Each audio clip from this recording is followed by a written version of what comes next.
Assalamualaikum warahmatullahi wabarakatuh. Perkenalkan, nama saya Muna Yasmin Arifah, dan pada kesempatan kali ini saya akan mempresentasikan hasil penelitian saya yang berjudul Peran Human Rights Watch dalam menanggulangi pelanggaran HAM di Republik Demokratik Kongo. Republik Demokratik Kongo yang kedepannya akan kita sebut sebagai RDK merupakan negara dengan situasi konflik berkepanjangan terkait kekuasaan.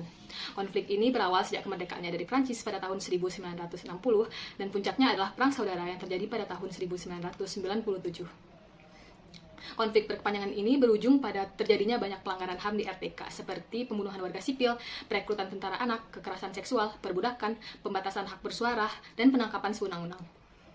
Dalam perjalanannya, pemerintah RDK turut meratifikasi berbagai konvensi HAM internasional, namun sayangnya hal tersebut tidak sejalan dengan sikap pemerintah dalam menjalankan kepemimpinannya. Tingkat pelanggaran HAM di RDK masih tetap tinggi, dan pemerintah bersikap acuh tidak acuh dalam merespon isu tersebut. Pemerintah RDK dianggap telah gagal dalam melindungi hak warga negaranya, sehingga berbagai NGO mulai melakukan intervensi ke RDK. Salah satu dari NGO tersebut adalah Human Rights Watch, yang selanjutnya akan kita sebut sebagai HRW. HRW merupakan Human Rights NGO yang bertujuan untuk menyelidiki dan menyelesaikan berbagai kasus pelanggaran HAM. Fokus kerja HRW adalah pada kasus pembantaian dan genosida, dan kasus pelanggaran di bidang politik, khususnya pemukaman hak bersuara oleh pemerintah. Kemunculan HRW di RDK tidak disambut baik oleh pemerintah. Staf HRW juga kerap dibatasi ruang geraknya oleh pemerintah. Pada tahun 2014, terjadi penangkapan terhadap beberapa jurnalis lapangan HRW yang bertugas di RDK. Dilanjutkan dengan adanya pencabutan izin kerja serta deportasi peneliti senior HRW pada tahun 2016 dan 2017. Terdapat sebuah anomali di sini dikarenakan munculnya kasus penolakan penegakan HAM di sebuah negara demokrasi. Pemerintah RDK yang seharusnya mendukung penuh NGO-NGO yang bergerak memperjuangkan HAM, sebaliknya malah memberikan ancaman dan mempersulit ruang gerak para aktivis HAM tersebut. Hal inilah yang menjadi rumusan masalah di penelitian ini. Dari rumusan masalah tersebut didapatkan pertanyaan penelitian, yaitu bagaimanakah peran Human Rights Watch dalam menanggulangi pelanggaran HAM di Republik Demokratik Kongo. Tujuan dari penelitian ini adalah untuk mengetahui bagaimana peranan HRW sebagai lembaga non-pemerintah yang berfokus pada kasus-kasus yang berkaitan dengan HAM dalam menanggulangi pelanggaran HAM di Republik Demokratik Kongo. Penelitian ini diharapkan dapat menjadi referensi ilmiah bagi para penstudi ilmu hubungan internasional dalam meneliti isu-isu internasional, khususnya tertarik pada kajian NGO. Kemudian, studi pustaka dari penelitian ini telah dicantumkan seperti yang tertera di slide ini. Kemudian konsep yang dipakai dalam meneliti adalah konsep Role of Human Rights NGO oleh Lina Marcinkute, di mana menurut Lina, peran yang dilakukan oleh HR NGO tergolong ke dalam dua kategori, sebagai Human Rights Defender atau sebagai State Sovereignty Destroyer. Pada kategori Human Rights Defender terdapat 8 variabel, kemudian pada kategori State Sovereignty Destroyer juga terdapat 8 variabel, seperti yang tertera pada slide berikut. Jenis penelitian ini adalah eksplanatif kuantitatif. Batas penelitian dari tahun 1997, di mana rezim Kabila pertama kali berdiri, dan bertepatan dengan munculnya HRW di RDK, hingga tahun 2019 saat rezim ini berakhir. Lanjut ke bab 2, di sini peneliti akan menjelaskan bentuk-bentuk pelanggaran HAM yang terjadi di RDK. Terdapat dua pelaku yang melakukan pelanggaran HAM ini, yaitu kelompok bersenjata dan pemerintah RDK sendiri, di mana keduanya memberikan korban dari pihak masyarakat sipil. Subbab pertama akan menjelaskan sedikit latar belakang bagaimana munculnya ratusan kelompok bersenjata yang menduduki RDK dan berbagai pelanggaran HAM yang telah dilakukan oleh kelompok bersenjata, meliputi pembunuhan warga sipil, perekrutan tentara anak, dan kekerasan seksual. Jumlah korban yang jatuh akibat tindakan pelanggaran ini sangat tinggi, dari ratusan hingga ribuan korban setiap tahunnya.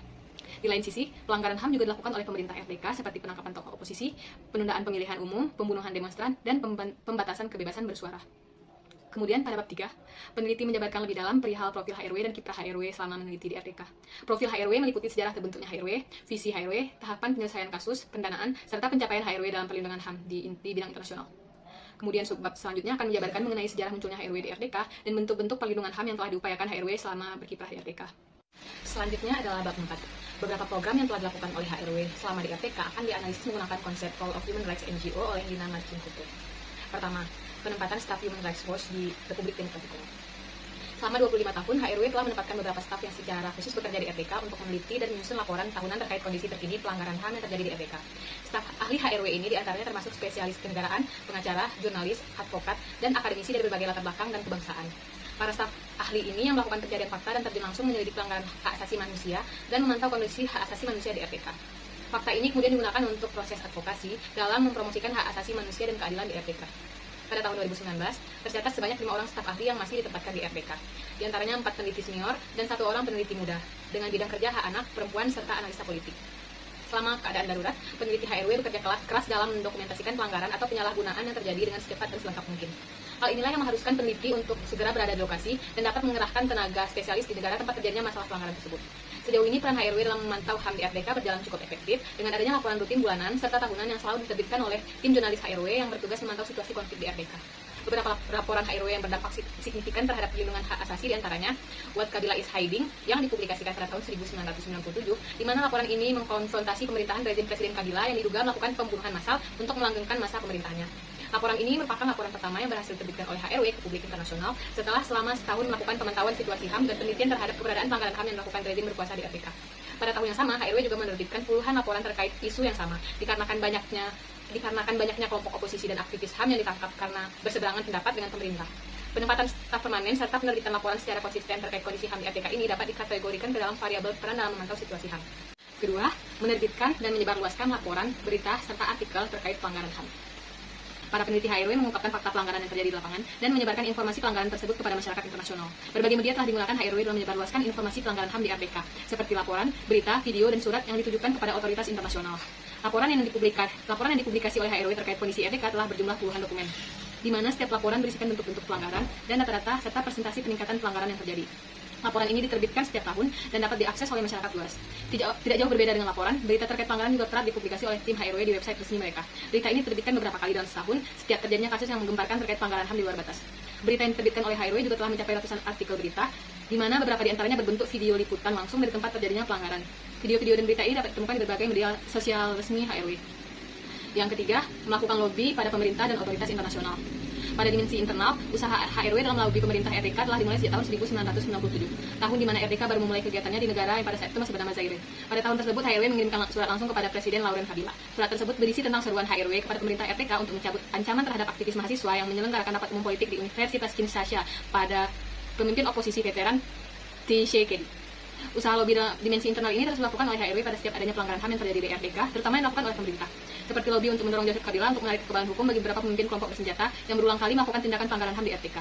Pada dimensi eksternal, usaha HRW dalam melobi badan-badan regional dan internasional yang berwenang untuk mengambil tindakan terhadap pemerintah RDK juga telah dimulai sejak tahun 1997. Pada tahun tersebut, HRW mengirimkan surat yang dirilis ke publik yang ditujukan kepada Sekretaris Jenderal PBB pada saat itu, Kofi Annan. Surat tersebut berisi seruan HRW kepada PBB agar membentuk Komisi Kejahatan Perang untuk menyelidiki dugaan kekejaman yang dilakukan selama serangan militer di RDK. Program HRW selanjutnya adalah pemberian bantuan finansial dan non-finansial.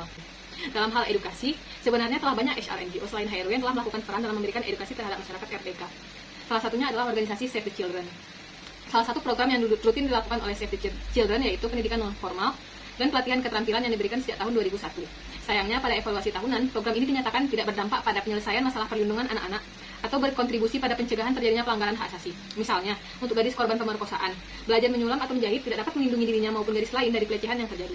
Atau untuk anak jalanan serta mantan tentara anak, belajar teknik pertukangan, tidak serta-merta melindunginya dari direkrut ulang atau mencegah perekrutan anak-anak lain ke dalam kelompok bersenjata. Melihat pentingnya edukasi formal untuk ikut diberikan sejalan dengan edukasi non-formal, HRW turut serta mengedukasi masyarakat RDK dengan memberikan pendidikan HAM dasar di lembaga-lembaga pendidikan, menegaskan hal-hal apa yang harus dilakukan sebagai langkah pencegahan terjadinya pelanggaran. Dan HRW juga memastikan korban pelanggaran HAM akan mendapatkan pendampingan hukum dan diperjuangkan agar mendapatkan keadilan dengan mendesak pemerintah agar mengusut para pelaku untuk diadili di pengadilan. Selain edukasi, HRW secara tidak langsung juga memberikan bantuan finansial kepada korban pelanggaran di RDK dengan mendesak otoritas internasional untuk mempertimbangkan kembali pemberian donor serta pinjaman kepada pemerintah RDK. Rekomendasi dari HRW pada tahun 2004 ini menjadi bahan pertimbangan oleh beberapa negara untuk melakukan kerjasama serta organisasi finansial dunia untuk memberikan bantuan kepada RDK. Selanjutnya, surat terbuka untuk pemerintah Republik Demokratik Kongo di pertemuan Dewan Hak Asasi Manusia PBB yang ke-39 di US. Pada tahun 2018, HRW mewakili HRNGO lokal dan internasional serta kelompok-kelompok aktivis lokal RDK secara resmi menyampaikan surat kepada delegasi pemerintah RDK di pertemuan PBB. Isi dari surat tersebut dibacakan saat laporan berlangsung, dengan beberapa tuntutan, diantaranya, pertama, desakan agar Dewan Hak Asasi Manusia PBB mengesahkan mekanisme pemantauan dan pelaporan HAM di seluruh penjuru RDK. Kemudian, kedua, mengkritik pemerintahan Kabila yang bersikeras menunda pemilu selama lebih dari 2 tahun hanya untuk mengamandemen konstitusi agar dapat melanggengkan kekuasaan.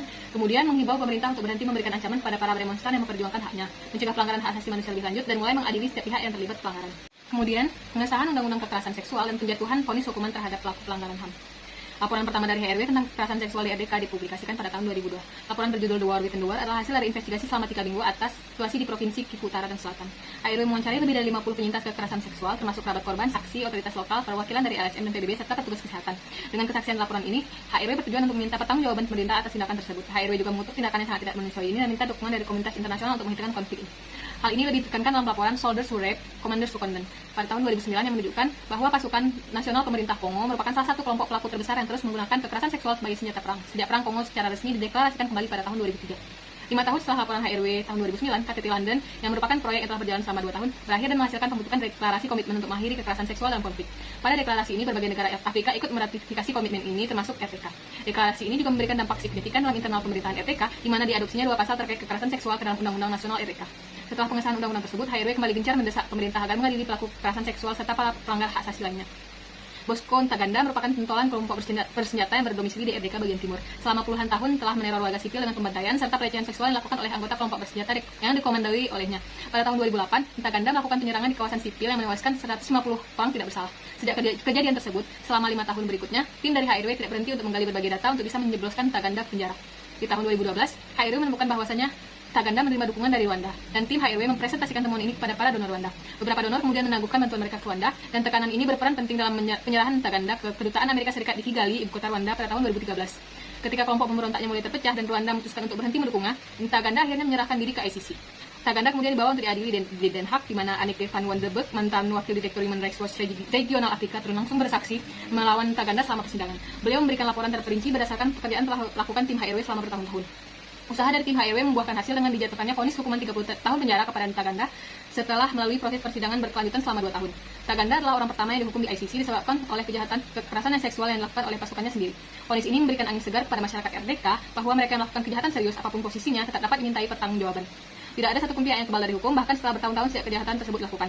Penerapan Undang-Undang Kekerasan Seksual dan vonis hukuman pelaku pelanggar HAM ini secara tidak langsung merupakan hasil dari intervensi HRW serta HR NGOs lain dalam mendesak pemerintah untuk menerapkan kebijakan HAM di RDK. Bab 5. Kesimpulan dan saran.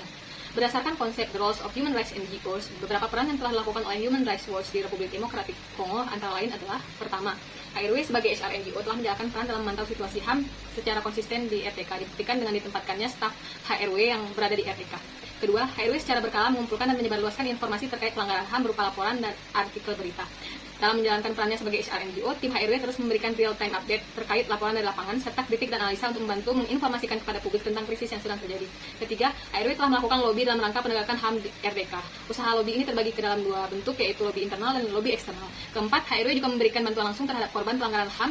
Bantuan yang diberikan HRW terbagi ke beberapa bentuk, seperti bantuan hukum, bantuan pendidikan, dan menjadi perpanjangan tangan dalam pemberian bantuan finansial kepada masyarakat RDK. Kelima, HRW ikut serta memantau kepatuhan RDK terhadap hukum HAM yang telah diratifikasi di perjanjian internasional, dibuktikan dengan dilayangkannya surat terbuka kepada delegasi pemerintah RDK di pertemuan PBB.